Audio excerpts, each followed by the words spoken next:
오늘은요, 먼저 본을 보이는 용기, 먼저 본을 보이는 용기라는 제목으로 하나님 말씀 증거하겠습니다. 어느 날 저녁에 어느 집에서 아버지와 아들 두 부자 사이에 이 악유가 벌어졌습니다. 서로 의견이 맞지 않는 거지요. 말을 하던 아버지가 아들에게 이런 말을 합니다. 야, 성경에 이르기를 부모 말씀에 순종하라고, 부모 공경하라고 했잖아. 근데 어디다 대고 자꾸 말대꾸야? 이런 이야기를 아들에게 했어요. 그러자 아들이 아무 말도 하지 않은 채 고개를 푹 숙이고 자기 방으로 들어갑니다. 그러면서 조용히 문을 닫아요. 여러분, 이 두 부자의 모습을 생각해 보십시오. 겉으로는 아들이 아버지에게 이 이야기를 듣고 순종한 것 같아요. 말을 들은 것 같습니다. 그런데 이런 순간에, 이런 상황에서 많은 부모들이 착각을 한다는 거죠. 내 아이가 내 말에 순종했으니, 내 말을 들었으니 잘 된 거라고 착각을 한다는 거예요. 근데 여러분, 사실 우리도 다 부모님 밑에서 이런 어린 시절을, 유년기와 청소년기를 다 겪었잖아요.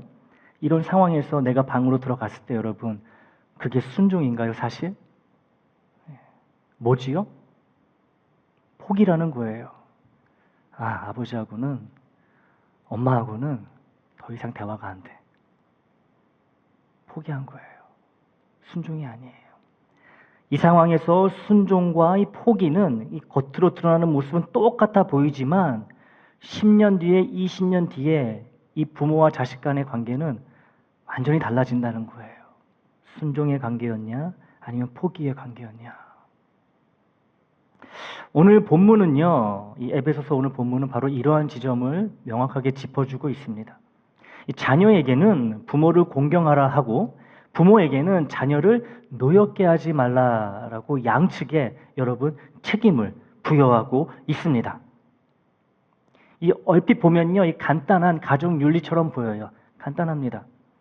그런데 이 두 명령이 나란히 한 본문 안에 노인되는 다 이유가 있는 것이지요. 뭐예요? 하나님은 이 바울의 손을 통해서 부모에 대한 공경과 자녀에 대한 양육이 함께 손을 붙잡고 나란히 가야 한다고 이야기하고 있는 거예요.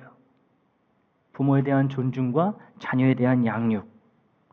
하나만 있으면 여러분, 공경만 있든지 양육만 있든지 하나만 있으면은 반드시 관계에 큰 문제가 생긴다는 것이죠. 두 개가 같이 가야 되는 거예요. 그래서 오늘 대부분 부모이신 여러분께 이런 질문을 드리고 싶습니다.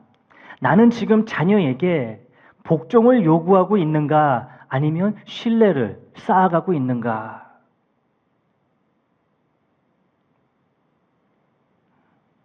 내가 자녀와의 관계에서 자녀에게 화를 낼 때 내가 어떤 모습을 보이는지 여러분 잘 아시잖아요.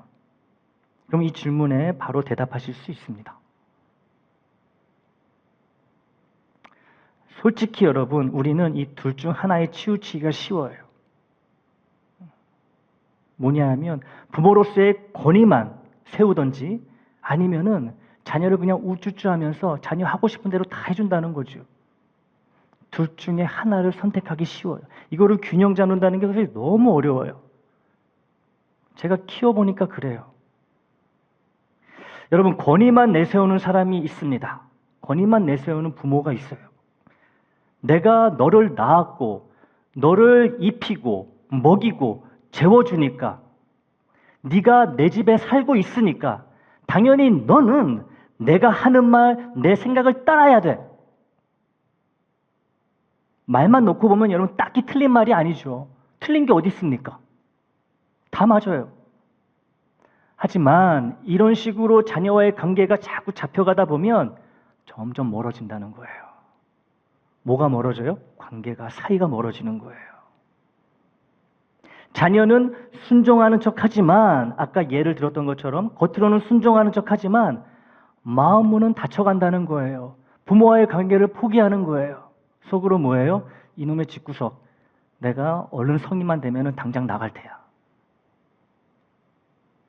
이런 가정에서 자란 아이들은 종종 이렇게 이야기를 합니다. 우리 부모님은 나에게 최선을 다하셨어요. 나도 알아요. 그거 부정하지 않습니다.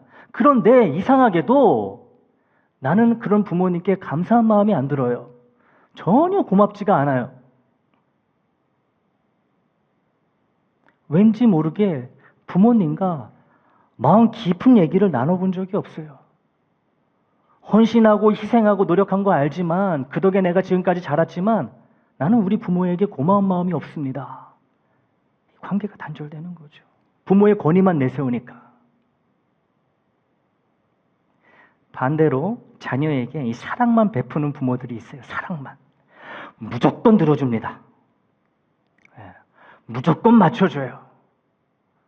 하여튼 우리 애가 집에 와가지고 누구에게 이상한 얘기 들어가지고 속상해하면은 전후 사정 맥락 따지지 않고 그냥 늑다리같이 그 집으로 쳐들어갑니다. 어떻게 내 자식한테 이럴 수 있냐고. 학교로 찾아갑니다. 교회로 찾아옵니다. 다 찾아가요. 예.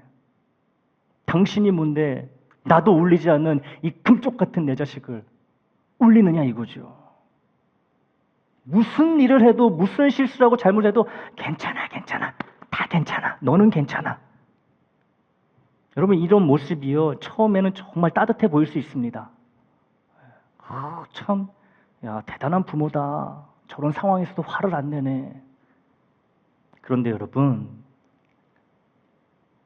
시간이 지나면서 뭔가 이상해지는 거예요. 뭐가 이상해져요? 이 아이가 참는 법을 모릅니다. 안 된다는 말을 들어본 적이 없으니까 집에서야 괜찮죠. 부모가 알아서 하니까. 근데 밖에 나가서까지 부모가 따라다닐 수 없잖아요. 집에서 하는 그 모습이 그대로 나타나는 거예요. 누굴 대하든지 자기 부모 대하듯이 막 대한다는 거예요. 참지를 못합니다. 왜? 우리 엄마 아버지는 내가 무슨 말만 하면 손만 까딱하면 다 들어주거든.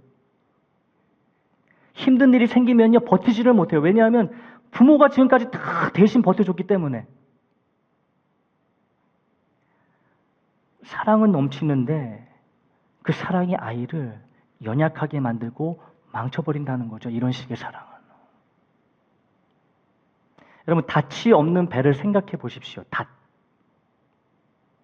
네. 날씨가 좋을 때는 아무 문제가 없죠.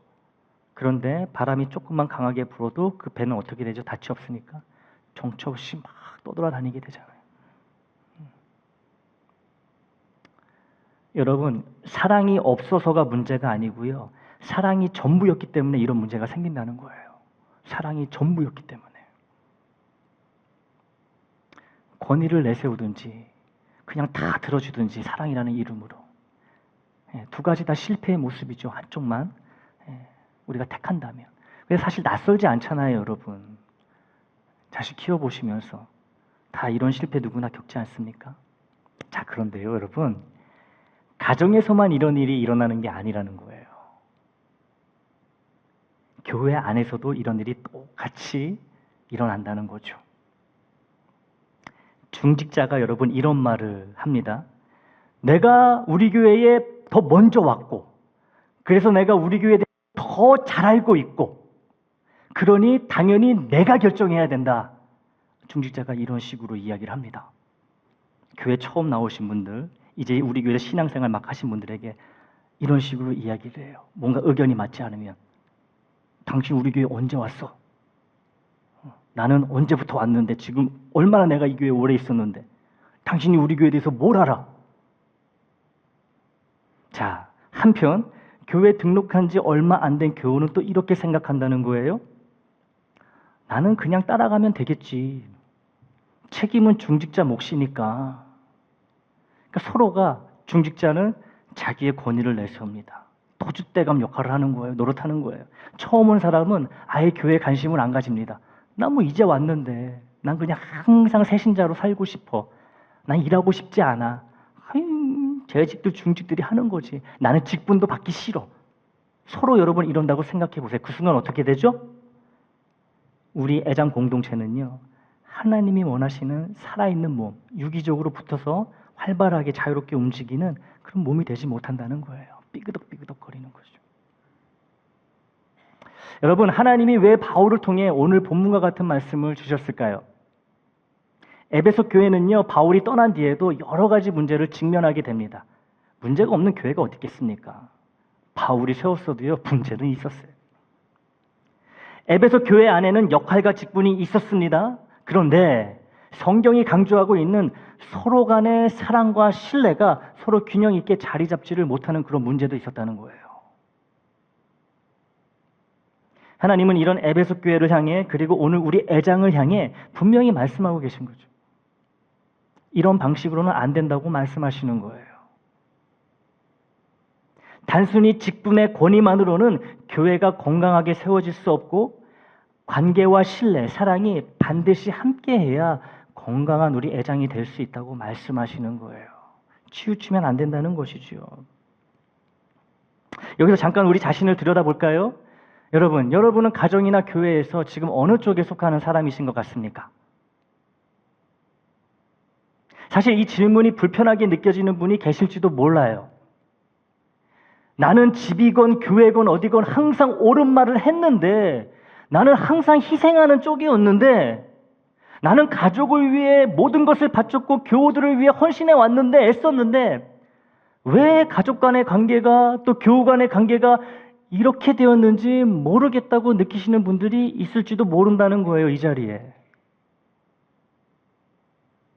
그 답이 오늘 본문 안에 있습니다. 그 답답함에 대한 답이 오늘 본문 안에 있어요.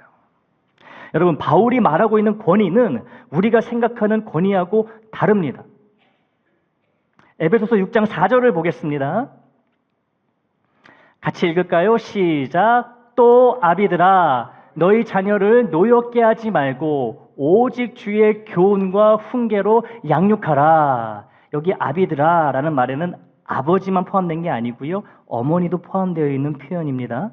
그러니까 부모들아, 부모들아, 너희 자녀를 노엽게 하지 말아라. 그리고 오직 주의 교훈과 훈계로 양육하라. 노엽게 하지 말고 양육하라. 이 두 가지 명령을 부모에게 주고 있습니다. 근데 여러분, 여기서 이 말씀에서 결정적인 단어가 있는데요. 그게 뭐냐 하면 노엽게 하지 말고라는 단어입니다. 노엽게 하지 말라, 이 말의 뜻은요, 여러분, 단순히 자녀를 화나게 만들지 말라 이런 의미가 아닙니다. 무슨 의미냐면, 노엽게 하지 말라는 의미는 자녀의 길을 꺾지 말라는 의미예요. 네, 자녀의 길을 자녀를 화나게 하는 거하고, 여러분, 자녀의 길을 확 꺾어버리는 거하고는 다르지요. 근데 노엽게 하지 말라는 얘기는요, 길을 꺾지 말라는, 길을 죽이지 말라는 거예요. 권위로, 부모라는 권위로 억누르거나 짓밟지 말라는 거지요. 혼낼 것은 혼내라는 얘기 하지만 자녀의 기는 꺾지 말아라. 인격적으로 모독하지 말고 자녀가 상처받도록 그렇게 막말하지 말라는 거예요. 왜 그래요? 사람의 마음속에 있는 하나님이 주신 고귀한 그 가능성, 자녀가 내 게 아니잖아요. 하나님의 것이잖아요. 그 안에 귀한 가능성을 하나님이 두셨는데 부모라는 권위로 짓밟아 버리면 그 아이의 생명이 말라간다는 거예요. 그게 노엽게 하지 말라라는 의미입니다. 여러분, 자녀를 혼내고 양육할 때 상처 주는 말을 하지 말라라는 거예요. 기죽이지 말라라는 거예요. 야, 기죽이지 말라고 해가지고 여러분 또 막 이렇게 다 들어주란 그런 얘기는 아니지요. 바른 말을 하되 모욕하지 말라고, 모독하지 말라고. 반대로 바울은 오직 주의 교훈과 훈계로 양육하라고 이어서 이야기하고 있습니다. 여기서 말하는 훈계라는 것은요, 여러분, 그냥 단순히 꾸짖음을 의미하는 게 아니고요, 그 자녀, 아이의 마음을 향해서 말하라는 의미입니다. 아이의 마음을 향해서 말하라는 거예요. 즉, 아이의 내면에 와닿는 방식으로 친절하고 상세하게 방향을 제시해 주라는 것입니다. 여러분, 부모의 역할이 뭐라고 생각하십니까? 자식의 인생을 대신, 내 인생을 대신 살아달라고, 너는 나보다 더 나은 인생을 살라고 강요하고 재촉하는 게 그게 부모의 역할이 아니죠. 부모의 역할은 뭐예요? 아이가 정해진 길을, 믿음의 길을 잘 갈 수 있도록 장애물을 치워주는 역할 아니겠습니까? 방향을 제시해주고 같이 걸어주고, 힘든 일이 있으면은 방향을 제시해주고 방법을 제시해주고, 그게 부모의 역할이잖아요. 말 안 듣는다고 성경에 잘못된 권위를 가져와서 부모에게 순종하라 그랬는데 너는 왜 사사건건 말대꾸냐고. 너 그래가지고 천국 가겠냐고. 이렇게 이야기한다면 안 된다는 거예요. 노엽게 하는 겁니다. 대신에 아이가 이해할 수 있고 아이가 느낄 수 있도록 아이의 마음에 조심스럽게 이야기하듯이 양육하고 훈계하라는 거예요.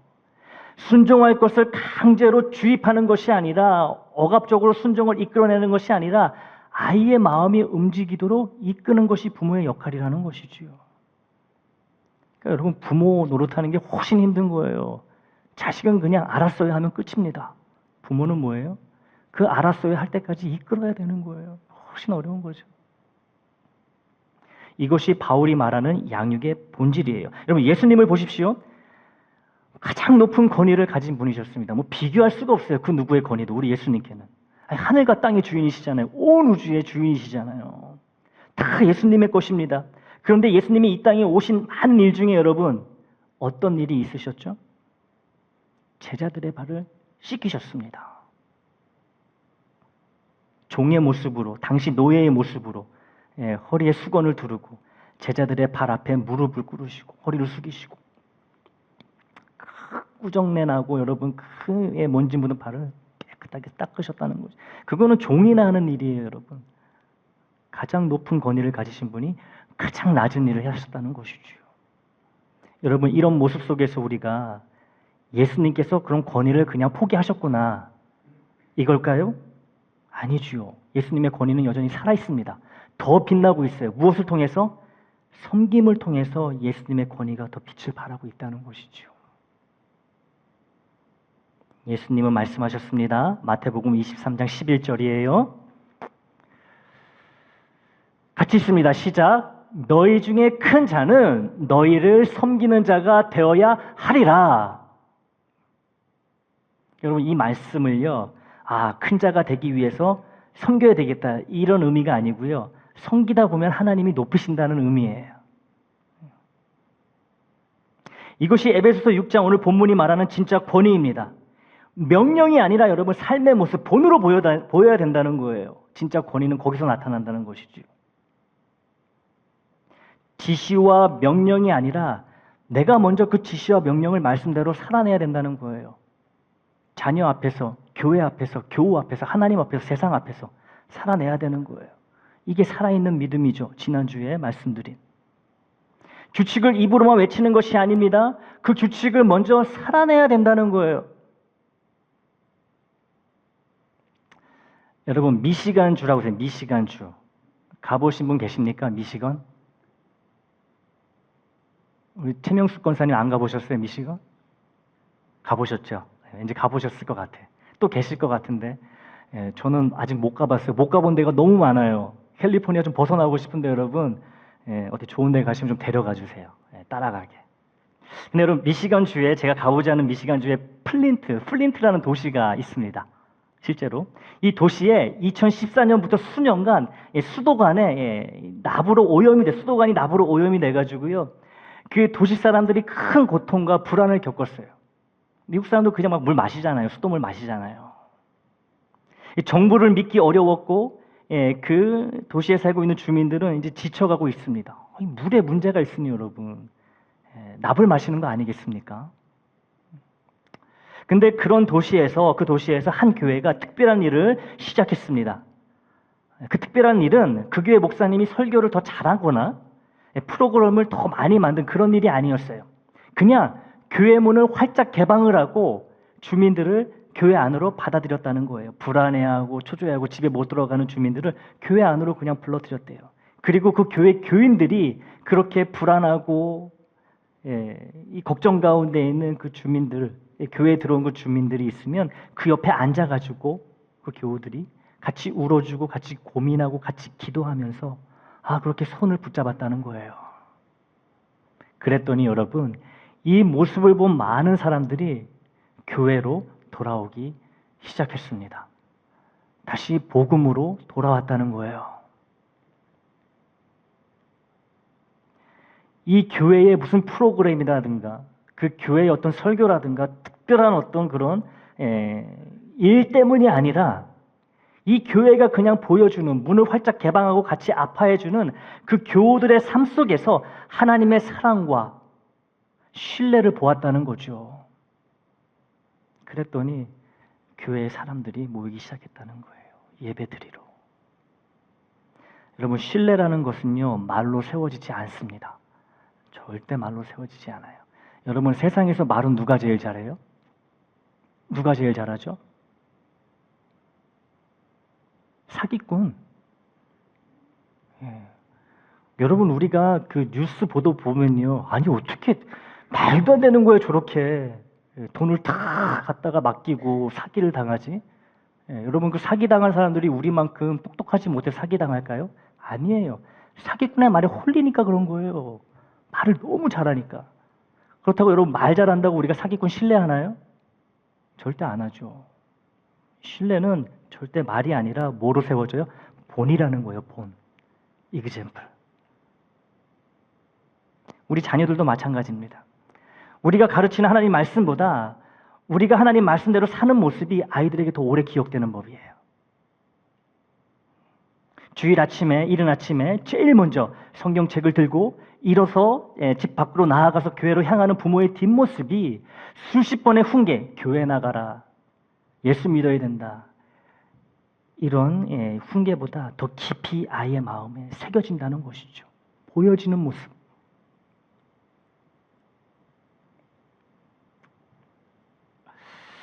오늘 말씀이 우리에게 묻습니다. 부모로서, 또 중직자로서, 또 애장 공동체의 한 사람으로서 여러분은 지금 어떤 본을 보이고 있습니까? 오늘 본문이 우리에게 던지는 질문이에요. 나는 내가 속한 곳에서, 집에서건 교회에서건 일터에서건 나는 지금 어떤 본을 보이고 있는가? 어떤 본을 보이고 있는가? 중직이신 성도 여러분, 직분이 있다는 것은요, 먼저 섬길 자리가 있다는 뜻입니다. 중직, 먼저 섬겨야 되는 거예요. 섬김을 보여야 됩니다. 그게 중직이에요. 말이 앞서기 전에 삶이 먼저 여러분의 그 직분을 말하게 하십시오. 교우들은 여러분의 직함을 기억하지 않습니다. 뭘 기억할까요? 교회가 힘들 때, 교우가 아파하거나 지쳐 있을 때 중직자가 무엇을 어떻게 했는지 기억한다는 거예요. 교우들은 중직자인 여러분을 이렇게 기억합니다. 여러분의 말을 기억하는 게 아니에요. 여러분의 삶을 기억합니다. 중직이 아니신 교우 여러분, 그렇다고 나는 그냥 따라가면 돼 라는 그런 무임승차하려는 마음으로 머물러서는 또 안 됩니다. 하나님은 중직이 아닌 여러분도 우리 애장 공동체에 책임 있는 동역자로 부르셨어요. 하는 일에 구별이 있을 뿐이지 교회를 섬기는 본질은 똑같다는 거예요. 중직자들의 섬김에 함께 믿음으로 응답하는 헌신이 교회를 살린다는 것이죠. 나의 기도가, 나의 격려가 애장 공동체 전체의 방향을 바꾼다는 것을 기억해 주시기를 바랍니다. 가정에서도 마찬가지예요.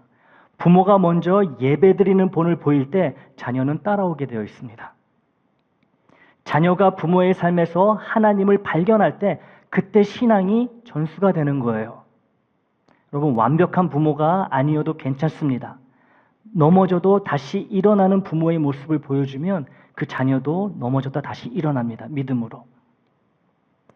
실수했을 때 자녀에게 용서를 구하는 모습을 보면서 그 자녀는 성숙해지는 거예요. 자녀에게 잘못했을 때 사과하는 거, 여러분, 창피한 일이 아닙니다. 당연히 해야 되는 일이에요. 그런 모습이 자녀에게 살아있는 복음이 되기 때문이지요. 오늘 이 자리에 또 자녀로 앉아 계신 분들도 있습니다. 혹시 부모님과의 관계가 여전히 어렵고 불편하신 분이 있다면 오늘 이 말씀이 여러분에게도 향하고 있다는 것을 기억하십시오. 에베소서 6장 1절입니다. 같이 읽습니다. 시작. 자녀들아, 주 안에서 너희 부모에게 순종하라. 이것이 옳으니라. 옳으니라. 명확합니다. 이게 무슨 말일까요, 여러분? 부모가 완벽하지 않아도, 내 부모가 완벽하지 않아도, 내게 이미 큰 상처를 주었어도 부모에게 순종하고 부모를 공경하는 것은 그 부모의 자격에 있는 것이 아니라 하나님의 질서에 근거한다는 거예요. 너희 부모가 부모로서 존중받고 효도받을 자격이 있기 때문에 순종하라는 게 아니고요.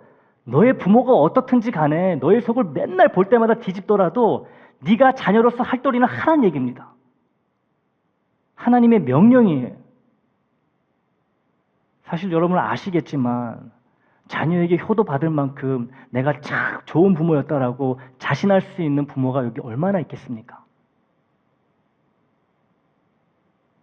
하나님은 자녀인 우리에게, 부모이면서 동시에 자녀인 우리에게 이야기하시는 거예요. 니네 부모 잘나서 그런 거 아니야. 나의 뜻이야. 이게 옳으니까 자녀로서 부모에 대한 공경을, 존중을, 효도를 하라는 것입니다. 조건이 없어요. 부모가 잘해줬으니까 너도 해야 돼, 이게 아니에요. 부모가 어쨌든 간에 네 부모라면은 하라는 거예요. 공경하라는 거예요. 할 거 하라는 거예요. 여러분, 부모님과의 화해를 위해 첫 발을 내딛는 것, 자녀로서 그것이 오늘 우리를 향한 또 다른 하나님의 부르심이 됩니다. 사랑하는 애정 식구 여러분, 권위와 사랑은 충돌하지 않아요. 충돌하지 않습니다. 권위를 사랑으로 표현할 때 그것이 바로 예수님이 보여주신 참된 리더십이 됩니다. 다음과 같이 고백하며 다짐해 보겠습니다. 따라해 보세요. 내가 먼저 본을 보이겠습니다. 한 번 더. 내가 먼저 본을 보이겠습니다. 가정에서 한 번, 교회에서 한 번, 그 결단이 모이고 쌓이다 보면 우리의 가정과 교회는 권위와 사랑이 잘 균형 잡힌 하나님이 기뻐하시는 공동체가 됩니다. 그리고 훗날 누군가 우리를 떠올릴 때 우리는 이렇게 기억될 것입니다. 어떻게 해요? 저분 덕분에 우리가 여기까지 올 수 있었어. 꼭 이렇게 기억되는 우리가 되기를 주님의 이름으로 축원합니다.